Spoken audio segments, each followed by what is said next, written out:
Greetings, and welcome to Research on Religion, a weekly podcast series devoted to the social scientific study of religion.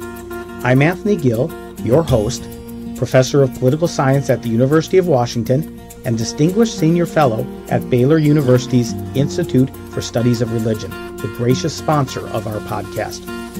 We encourage you to visit our website at www.researchonreligion.org to post comments, ask questions, access additional material related to today's program, and to find out what is happening at the Institute. All right, let's begin. On today's podcast, we roll back the clock some 4.5 centuries and take you to the world of colonial Peru to look at what happened when two distinct religious cultures met, Christianity and indigenous Incan beliefs. Whereas one would often expect such a meeting of two civilizations, especially in the 16th century, to have its fair share of violence and conflict, this may not always be the case, as such cultural intermingling can be filled with nuanced and complex power relationships. Such nuance and complexity is well reflected in the life and writings of Jesuit missionary named Valera, who was himself the product of a mix of cultures, being of both Spanish and Incan lineage, a mestizo as they were known. Moreover, Padre Valera's interactions with the indigenous population of the Peruvian highlands was not only about evangelizing, but also about studying and understanding ancient Incan religious traditions. My guest today, Sabine Hyland, an associate professor of anthropology at St. Norbert College in De Pere, Wisconsin, has written extensively on colonial Peru, with specific attention to the role of the Jesuits and Valero in particular. She is the author of numerous books, including The Quito Manuscript, An Inca History Preserved, The Jesuits and the Incas, An Extraordinary Life of Padre Valero, and most recently, God of the Andes, an early Jesuit account of Inca religion and Andean Christianity, which provides a translation of one of Valero's writings, a writing that helped get him in a bit of trouble with the colonial powers that be, both religious and secular. Now, as always, we have links to these books and the author's webpage on our website, so please visit us at www.researchonreligion.org to learn more. And while you're there, like us on your Facebook page or spread the word about us on your other social media channels. Sabine, welcome to Research on Religion. Hi, Tony. One thing I should mention here is that Professor Hyland is the second guest that we have had from St. Norbert College, the first being Mark Vanderer. Now, whereas my goal here is to provide a wide diversity of scholars from different universities and different fields of studies, it is rather something to have a relatively small liberal arts college such as St. Norbert's represented twice. They must be doing something right up there in northeastern Wisconsin other than producing Super Bowl champions to generate some fine scholarship. Well, thank you. St. Norbert really is a great college, and I have wonderful colleagues. I feel very blessed to be here. Well, that's pretty cool. And how's the winter weathers? Do you get used to those? No. Okay. So if they move that down to Florida or something, it would be much better. Yeah, well, even a little warmer would be nice. Yeah, okay. I should also note here that Sabine is the first anthropologist we've had on the show. And for those of you who may not be all that familiar with the different academic disciplines, the study of anthropology tends to focus on the understanding of human cultures, the different ideas, traditions, values, and norms that societies develop and maintain. And this is a little bit different than my field as a political economist. And so I want to start with a little bit of what we'd call inside baseball talk here by getting your reflection on an important methodological topic regarding how we scholars study the things that we study and know the things that we know. And I bring this point up as well because your own research on Blasolero, a Jesuit who, while being a mestizo, is studying an Incan religion from the eyes of a Christian. And now, one of the main critiques that I have been confronted with in my own work on Latin American religion is that an outside observer of a culture often tends to have a skewed view or perhaps a lack of subtle understanding of their research subjects. In many ways, and I think this is partially correct, we tend to bring our own cultural biases into the field, and viewing other societies through that prism may distort our vision of what is true to that culture. But on the other hand, I feel that an outsider's perspective is often useful in research because you can oftentimes see interesting aspects of a culture that insiders tend to take for granted or have not investigated. Given your anthropological background where you really get into the study of cultures, what are your thoughts on this topic? How does this tension, if it's a tension at all, affect your research? Well, that's a great question. I mean, anthropologists spend a lot of time thinking about that. How can we ever know another culture? Is it possible for an outsider to know another culture? Do insiders have a better view? At this point, I think most anthropologists would agree that while outsiders never have a perfect understanding of another culture, we can come close. But I think that this understanding was more difficult in the 16th century than today. Today, for example, if I do field work in a remote part of the Andes, the people I'm working with have some knowledge of global culture. For example, 2 months ago, I was in a small, very remote village located about 12,000 feet, participating in a sacred ritual to the mountain gods in the only remaining temple in the Andes dedicated exclusively to the worship of Andean deities. And yet the specialist leading the offering, had a cell phone, he watched TV, he traveled to Lima. So there's much less of a distance now, or there's more common ground, I think. In the 16th century, in the early days after the Spanish conquest of the Incas in 1532, it was very different. The world of the Spanish and of the Andean peoples were radically distinct, very incommensurate in many ways. Now, Valera, as a mestizo, half Spanish, half Indian, was both insider and outsider to each world. And so I think that he has uniquely valuable perspectives that he can offer us.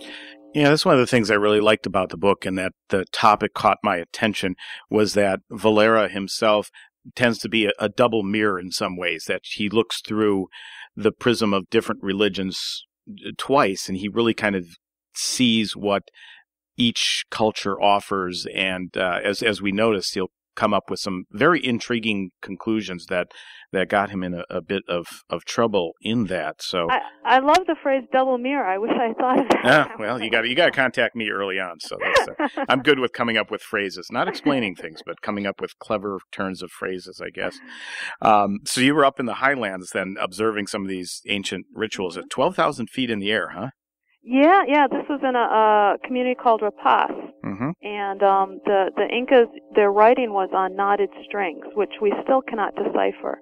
And this is one of the few communities that have their knotted strings. They're called quipus, and they have them in the sacred temple, and they believe that their rituals have to be done in presence of the quipus, because the quipus act as the messengers to the gods. And so it was a very powerful moment being there. And it is pretty neat to think that we here in the 21st century, with all our scientific knowledge and personal computers and smartphones, can figure out what seemingly is a very simple technique of just tying knots onto strings. Seemingly, yeah. That's the key word. They're very complex instruments, yeah. And I know I've been studying them. I've had the good fortune. One of the reasons why we haven't been able to decipher them so far is that we've never found before a text where you had both the knotted strings and then the written equivalent. Mm-hmm. And I've had the good fortune recently to find one of those texts in another very remote town in the Andes, and I'm going to be studying it to see if it can help us understand what these knotted strings were. Again, this is taking us a little bit away from our topic, but I'm just fascinated. Yeah, sorry. No, this is fine, because this is the stuff that I'm really interested in, and I hope our listeners will just bear with me for a minute. But you said you found a text that helps you interpret these strings. I mean, how did you find it? Was it in a bookstore? Did you trip on it on your way to the market? Would you dig it up in, mason jars in the backyard, or what? It's funny because the Jesuits, who are wonderful, and I love the Jesuits, they get all the press, but there was another order in Peru in the early days, the Mercedarians, and they developed these bilingual texts to use in catechesis. So it'd be a board, and you'd have quipu strings and then writing next to it. And we knew these existed, and there was one that had existed in a town called Mangas that was observed in the 1980s, and a Peruvian anthropologist named Roman actually did a brief report on it, but that one disappeared. And I contacted some people in the town to see if they had any memory of it, and a local school teacher several years before, had been helping to clean out the colonial church, and in an old chest she found another one of these quipu boards, as we call them. And she invited me to come up, and I went to visit her in January, and then I just had another trip there in July. Some of the writing is obscured by bat urine, actually, because there were bats in the church. Yeah. And so a multispectral imaging specialist named Gene Ware came in, and he was able to scan the board, and hopefully we'll be able to recover the lost parts of the writing there. Yeah, that's some pretty fancy stuff. So you get into the whole archaeology and using those scanner kind of technology things. Yeah, but doing it in a town the whole time we were there was no electricity, for example. So. Mm-hmm. Fortunately, we had a generator. Okay, well, that's pretty cool. So I'm going to dub you the Indiana Jones of St. Norbert College. Well, thank you. If only that were true. I'm going to go ahead and get us back on track now and talking a little bit about Padre Valero. But before we do that, he was a Jesuit priest that was born and lived in Peru during the latter half of the 16th century, so from roughly the 1540s, and I think he died just before the turn of the century in 1597 or 98. Now, I want to set the historical table for our listeners, since a lot of people might not be familiar with the Peru of the 1500s. And there are two separate aspects of that history at the time that I think are relevant. The first is the Spanish conquest of the Incan Empire, and the second is the rise of the Jesuits as a Catholic religious order, which was going on at roughly the same time. So let's go ahead and start with the former, and if you could, give us some background about the meeting of Spanish and Incan civilizations in the early 1500s. Yeah, the meeting of Spanish and Incan civilizations, and of course that's a big topic. The Incas were conquered, as the standards history goes. The Incas were conquered by the Spanish in 1532 by a Spaniard named Francisco Pizarro, who was an illiterate Spaniard who had spent years in the Spanish Main, the Caribbean, looking to make his fortune. We believe that he probably heard rumors of the existence of the Inca Empire, and he went with his soldiers. He was able to meet the Emperor, Atahualpa, to capture him, and then slowly begin the process of taking over the empire. Now, the Incas, of course, were the largest Native American empire ever to exist in the New World. They had 15 to 20 million inhabitants. So people wonder, how could the Spanish have ever taken them over? Mm-hmm. And again, that's probably a longer story than I have time to tell here, but it has to do in part with European diseases that had caused terrible epidemics throughout Peru, even before Francisco Pizarro stepped foot in the Andes. Smallpox was brought probably by shipwrecked Portuguese sailors off the coast of South America. The Spanish were very, very astute in playing off political divisions in Indian polities, Indian kingdoms. There were a lot of people and a lot of Indians who were happy to overthrow the Incas. Mm-hmm. There were a lot of divisions within the Inca royal family, and the Spanish played those off beautifully and wound up in charge of Spanish America. But religion had a huge role in the conquest as well. The Spanish crown was very concerned with the morality of the conquest. There was highly developed just war theory. And so, there's a whole long history of all the debates about whether the conquest was just or not, efforts that the Spanish crown made to make it just. And there was a lot of disagreement in the Spanish church about the best way to bring the conquered Indians to Christianity. But everyone at the time agreed, everyone in Europe agreed on the necessity of having having the Indians become Christians. Mm-hmm. It was felt that this is what justified the conquest, to bring Christianity, to bring the gospel to the Americas. And that's pretty much standard fare for the time. You have conquest, mm-hmm. and you take your religion in, and again, the fact that you point out that the crown was concerned about just war theory. We often don't think about that, but as we find out and talking about some of the religious figures that were there in the time a little bit later on, that there was this concern about just war theory, about what are we doing? It's not just going in and clubbing and taking over. Absolutely. And there were, the brother of Francisco Pizarro, when he went back to Spain, he was put in prison because of the killing of Atahualpa. The Spanish crown was very unhappy about that. Mm-hmm. And there were new laws put into place to help protect the rights of the Indians. It was taken very seriously. Let me go ahead now and talk about the other aspect of the story. That's the presence of the Jesuits. And again, at the time of the conquest, the Jesuits were a relatively new religious order, having been recognized by Pope Paul III in 1540. So we're talking simultaneously the conquest going on and the religious order rising and then finally being recognized in 1540. So give us a bit of background about the Jesuits, who they were and what were they doing in the Americas, given that they were such a new religious order? Yeah, from the very beginning, the Jesuits had overseas missions. As you say, they were founded by St. Ignatius Loyola in 1540. When the Jesuits arrived in Peru in 1568, they were late on the scene. Other orders like the Franciscans, the Mercedarians, the Dominicans had already carved out a lot of the mission territory for themselves. And the Jesuits, they had a new type of religious ideal.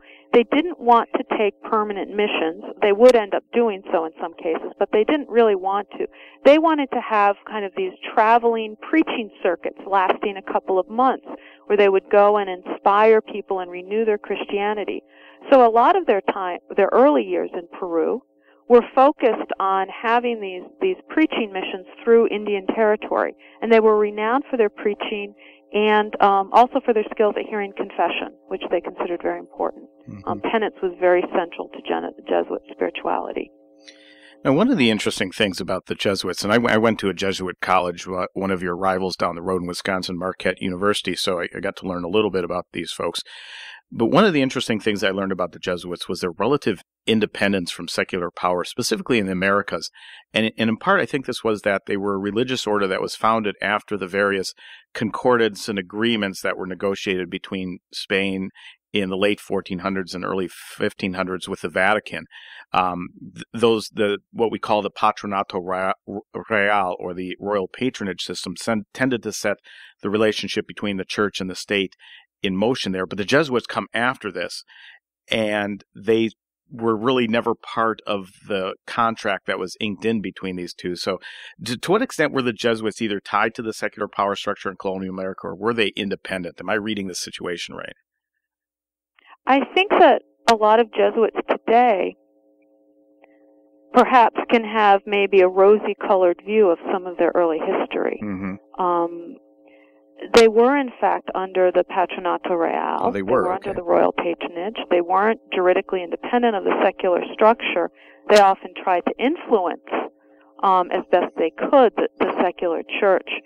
When the Jesuits were founded in the late 16th century, many other branches of the church, in particular the Spanish Inquisition, felt very threatened by them. And the Jesuits were given various powers, various independence from the Spanish Inquisition. And in Spain, the Spanish Inquisition went to a lot of effort to try to suppress the Jesuits. And this is something that would affect Blasilero's story, because throughout the later part of the 16th century, from the 1580s to 1600, that 20-year period, the Jesuits in Peru were told that they had to not criticize Spanish abuses against the Indians, not criticize the secular government. They had to toe the line so as not to give their enemies any excuse for suppressing them. So this is a little different than the normal Jesuit view of their own history, but in fact, we have all the internal letters and internal legislation and so on, where we see that this was the Jesuits' policy as regard the secular state. In this period, later, of course, it would change. Yeah, that's interesting what you say about the Jesuits there. I mean, they're somewhat of a uppity denomination, as you would say. In part, later on they get kicked out of the Americas, and I'm just wondering to what extent that, being a new religious order, you had that fervency that was associated with being new. I mean, what's your thought on that? Well, I think they had pretty high standards for the people that they accepted. They had very strong emphasis on education, and I think that was certainly something that was positive. And of course, when they arrived in Peru, because they were new, the viceroy thought that they would become, the right hand of the viceroy. Mm-hmm. And when they didn't, that wasn't appreciated either. Yeah.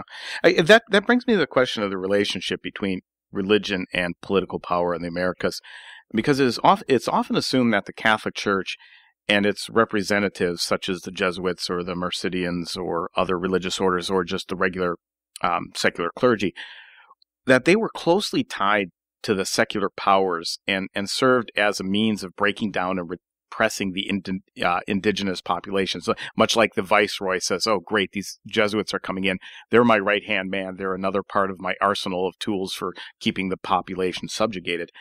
However, when I studied this on my own and looked at this time period, I found that this really wasn't the case. And one could easily point to Bishop Bartolomé de las Casas as perhaps the primary or most famous example of a Catholic clergy member who fought hard to protect the interests of the indigenous population. And he was in Mesoamerica, or what we'd consider present-day Mexico, Guatemala, Central America region. So what is your take on that religion and secular power relationship? Were there clergy like de las Casas in the Andean region, or is it just one or two? Again, that's a great question, because I think there are a lot of misunderstandings out there and stereotypes. Certainly there were clergy like Las Casas in the Andes. I think Valero was a Las Casas of the Andes in many ways. The problem is that people like to assume, I think, that the Catholic Church in the 16th century was a monolith, whereas in fact it was really diverse. You had priests who completely supported the program of the conquest. You had priests who were corrupt, but then you had priests who went to great efforts to protest against the abuses of the Indians and to try to find ways to ameliorate their suffering or to actually, change their status.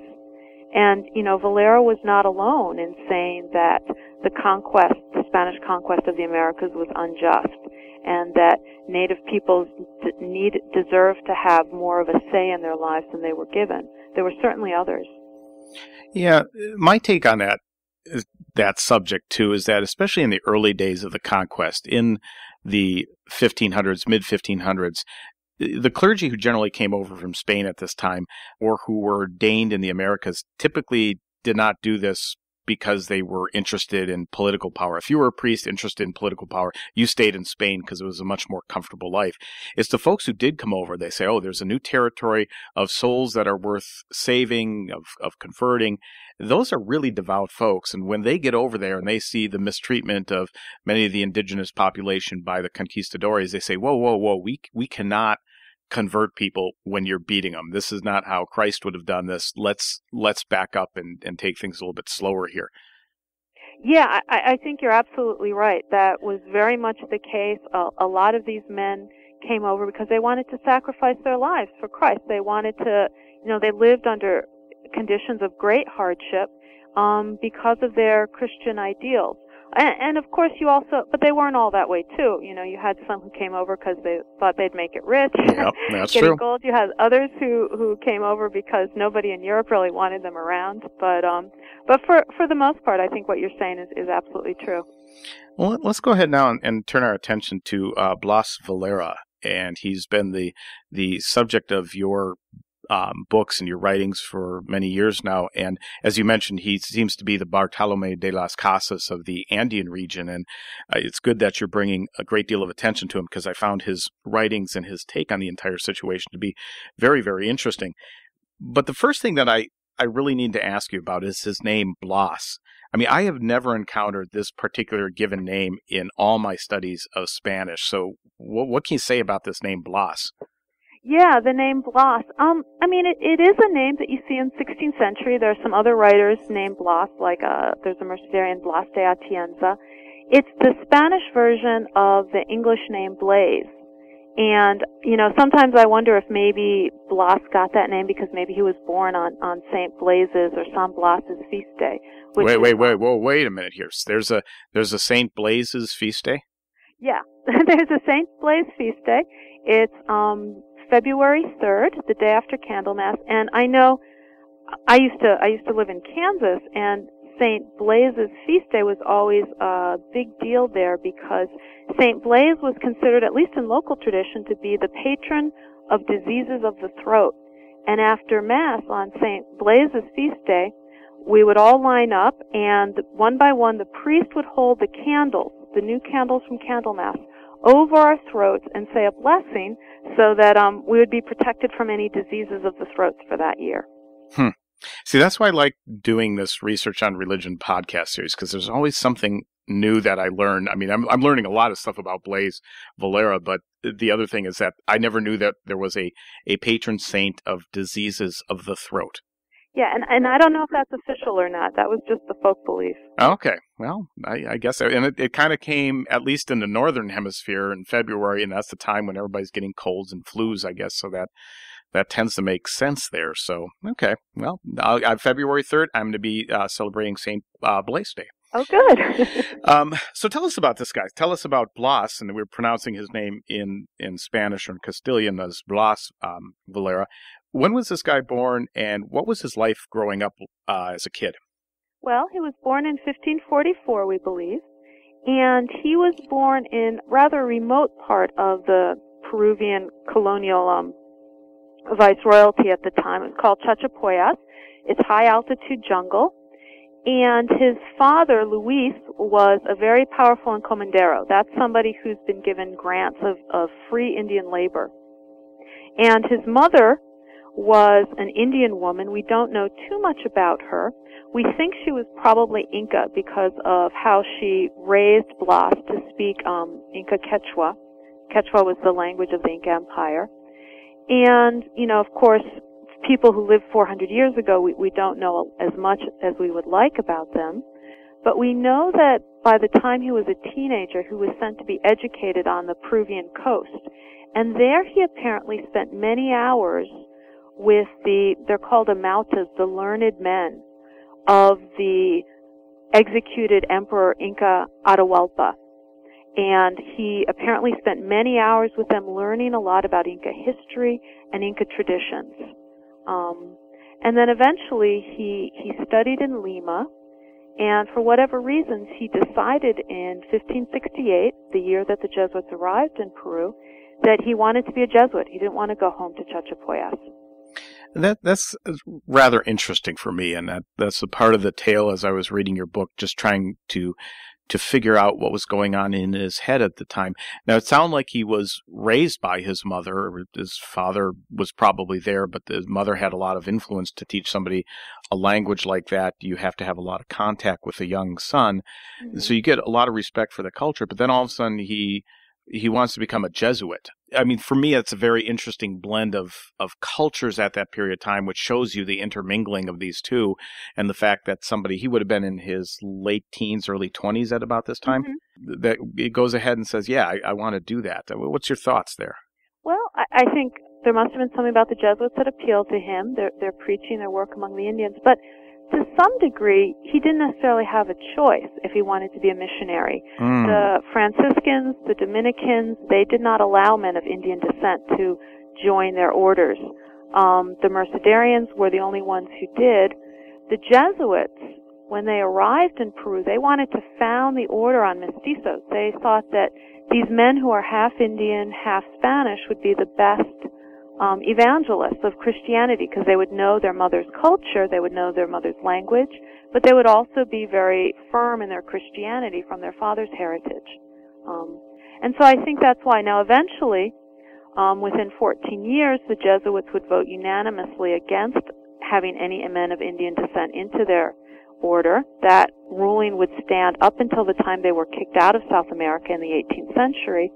And some of the Jesuits at the time said that it was because of Blaise Valera that they took that decision. So this adds a little bit of air of mystery to our story, and we're going to kind of move there, what happens with this Blaise Valera guy. But it is an interesting take. So it's not so much that Blaise Valera was rushing out to seek the Jesuits, but it might have also well been the case that the Jesuits were rushing to seek him, or at least people like him, and given his educational background, he was prime candidate number one for recruitment to the Jesuit order.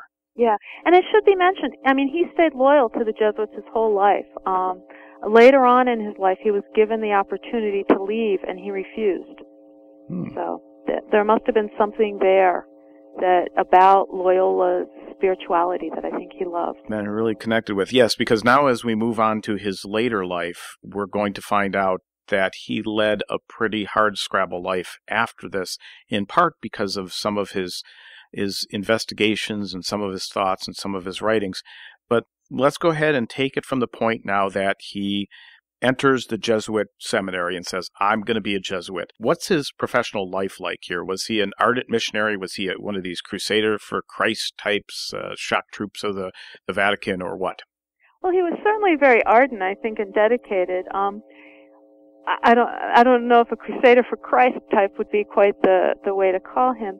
He was in various missions, Indian missions that the Jesuits had in Peru, but when he was there, and we can tell from his writings, he spent a lot of time talking to the older men in the communities, and again, finding out about their religious traditions, finding out all he could about the religious philosophy of the Inca people and the Andean peoples.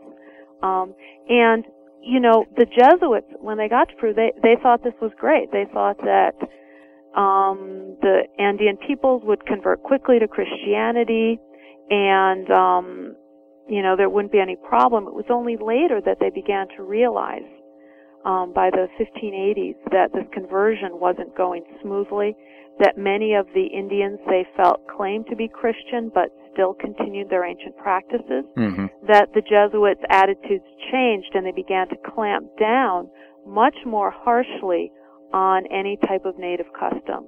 So in the early days, I think Valero was celebrated, his skill in languages was praised, and he was able to, you know, move around the countryside learning about traditions. Also, I should mention, he was eventually sent to Cusco, which is the old Inca capital. And there in Cusco, he had weekly spiritual discussions every Wednesday night with a group of Inca noblemen. And one of them, actually, we know was in charge of the wardrobe of the Inca Emperor previously. And I think a lot of his ideas about who the Incas were, about the similarities, the points of contact between Inca religion and Christianity were developed in these spiritual discussions. Well, let's go ahead and talk about the content of those discussions before we turn to the fact that the Jesuits start to change their minds on everything. Because I think what Valero sees in his discussions with these tribal leaders in Cusco really influence his particular theological thoughts, which become problematic for the Jesuits. So what did Valera find about the Incans, or more generally, what was Incan religion like at this time? Wow. Well, you know, obviously his views are very complex.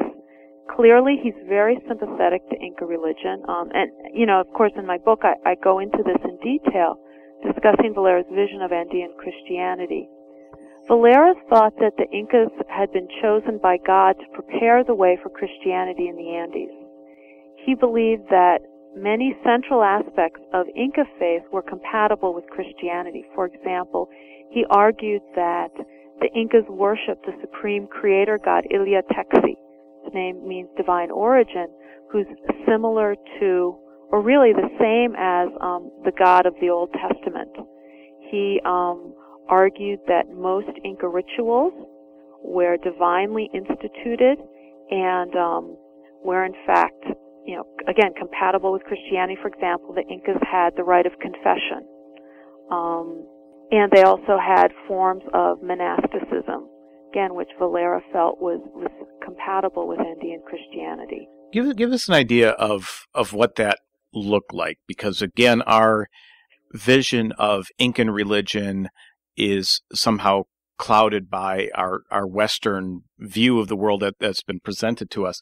And so when I was reading through your book, the fact that Valera found these rites of confession and of monasticism, I'm kind of going, wow, I had really never known that. The one thing that really clicked to my mind about Incan religions or the indigenous religions of what becomes Latin America was human sacrifice. That's the image that we have here. So what did the Incan religion look like at that time? Yeah, well, you know, these are things, of course, that anthropologists debate among themselves. The Incas had a tradition of human sacrifice, and according to many of the Spanish writers of the 16th century, the humans were sacrificed in fairly large numbers. For example, it's claimed that when, you know, there are systems of shrines outside of Cusco on these lines, and there's over 300 of them. and it was claimed that many children were sacrificed every year at each one of these shrines. And so I think a lot of people have thought that.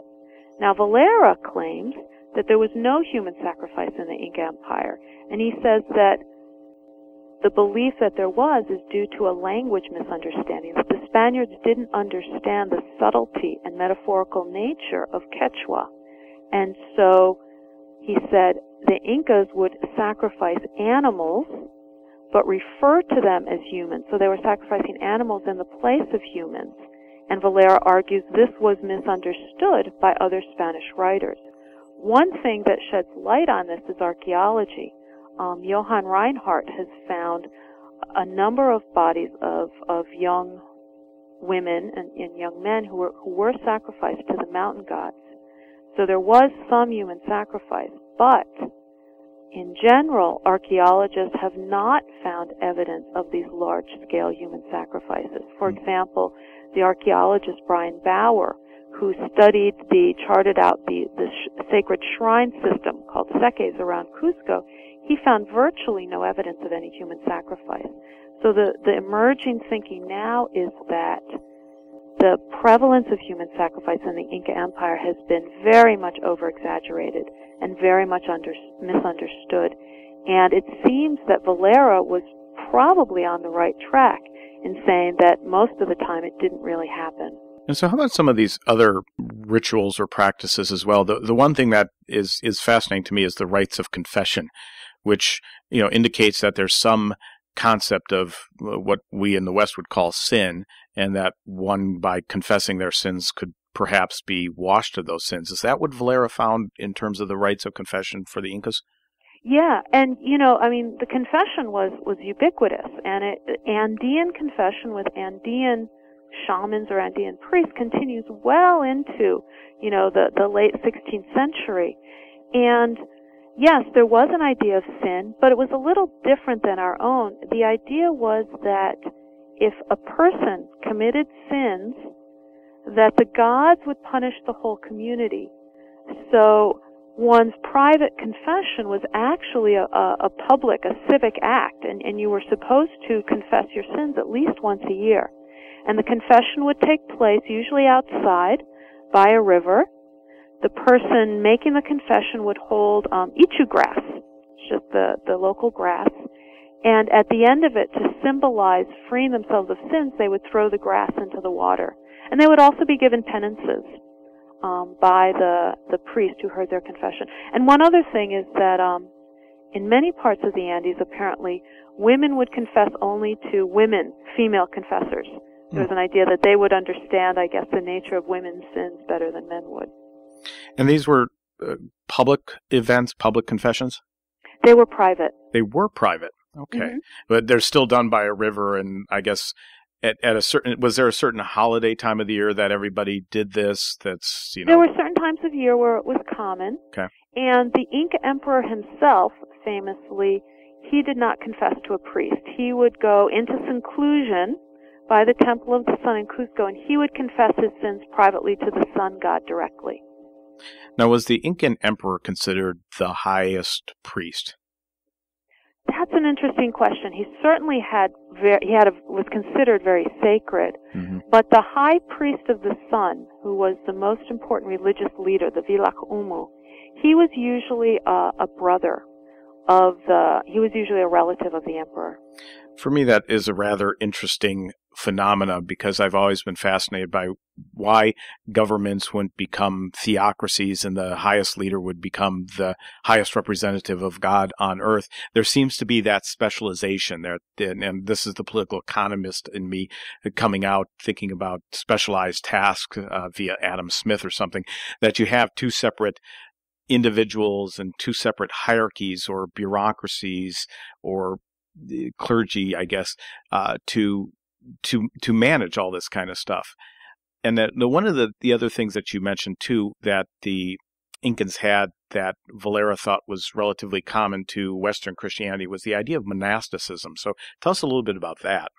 Yeah, just to back up a second about I agree with you. I think that the job of emperor was too big to also be in charge of the sun cult. Yeah, it's just the fact of life, right? You can't do both religion and secular ruling at the same time. It's kind of best to separate.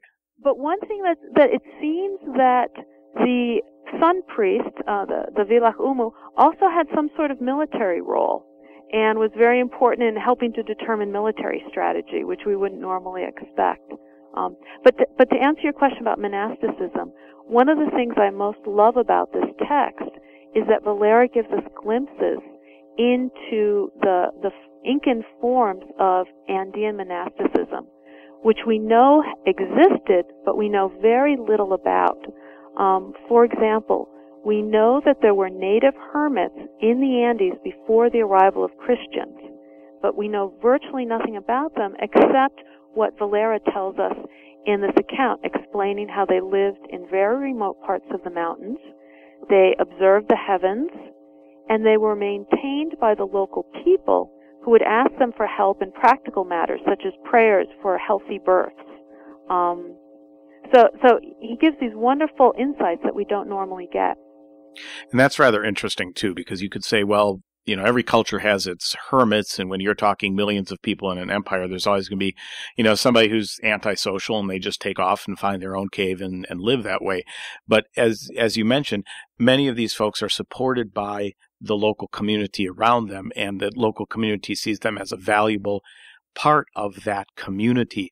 Now, are these hermits, they just kind of one-on-one they live, or are there any monastic communities, like you would say the Carmelites would be or something? The closest thing to a monastic community, and certainly in Valera's eyes, were these houses of chosen women. That there were women who were required to remain virgins throughout their lives, and they were enclosed in these, Valera would consider them cloisters, called Akliawasi. The women's were called Aklia, the selected one, the chosen ones. And they were chosen for their beauty. Many of them lived in these houses in Cusco or all throughout the empire, where they made very specialized cloth, and they had important ritual functions. And again, Valera gives fairly detailed descriptions of them. And of course, he's trying to argue that they're like Western Christian nuns. And so some people have questioned certain aspects of his discussion, but he tells us a lot about their lives, again, which I think we can't get from other sources, because when the Spanish arrived and they saw that, you know, the most beautiful women in the empire were locked up in these enclosures, you know, those enclosures didn't last very long. Yeah, that is not going to be a good mix of things, guys who've been sailing on the ocean for a long time. And yeah. So let's talk about, I mean, are there any other aspects that Valera found rather interesting about Incan religion that also you found fascinating? We talked about monasticism here. We talked about the rites of confession and also sacrifice. But what other aspects of the religion did he pick up on? Well, I think there's a couple that I would mention. One is the idea of death. And we know that the Incas and Andean peoples in general mummified the bodies of important individuals. And these mummified bodies were believed to still be present with us. And they were given offerings, they were spoken to, they were asked for advice. The mummified bodies of the emperors were treated as if they were still alive. They were, you know, given new clothes to wear every morning. They were fed throughout the day. And so Valera, of course, wants to make it clear that the Incas didn't worship these mummies, but there's an idea that there's a permeability of this dividing line between the living and the dead that I think is very profound and still exists in a lot of ways in Andean culture. Mm-hmm. Another aspect that Valera talks about that I think is very poignant is the beautiful language. Valera talks about how Andean religious language is just filled with metaphors and very evocative imagery. And it's something that you find, for example, in some parts of Catholicism, things like the Litany of Loreto, which gives, you know, beautiful names of the Virgin Mary. But it's something that I think sometimes we can lose in our modern day understanding of the faith. And so it's very beautiful and moving for me when I read Valera's discussions of like the names for the supreme God and the different ways in which he's thought about as being like the divine origin or the sacred light. Yeah, it is fascinating, and I've always been struck by this, by the continuity of beliefs or belief structures across wide cultures that have been separated by very vast spaces. And I'm sure this is the thing that struck Valera himself too. He says, well, these people had no contact with Europe, with no contact with the Middle East at the time of Christ, and yet there's a lot of similar aspects here. And one could imagine, well, this is he's reading this through and interpreting it through the eyes of Christianity. But again, he does have that mestizo background and is making these kind of connections here. So this is the kind of thing that he becomes fascinated with, the cultural continuities between the Incan faith and the Western European Christianity. And he starts talking about this, right? And this forms the basis for part of his theological explanation, or at least theological worldview of what is going on here. And this is what gets him into trouble, isn't it? Yeah, unfortunately, as I said, by the 1580s, there's a change going on in Andean Christianity and the Peruvian church, and many church leaders, Jesuits, but others outside of the Jesuits, become concerned with the survival of Andean paganism, mm-hmm. and they begin to see this as diabolical, and so Valera gets in trouble for his ideas, arguing that, Andean gods are the same as the Christian idea of God. And he, and it's very mysterious, but he gets imprisoned by the Jesuits for a number of years. He then is released under house arrest. He can't leave the Jesuit house in Lima. He can't act as a priest. He can only perform kind of low jobs around the house, like cleaning and so on.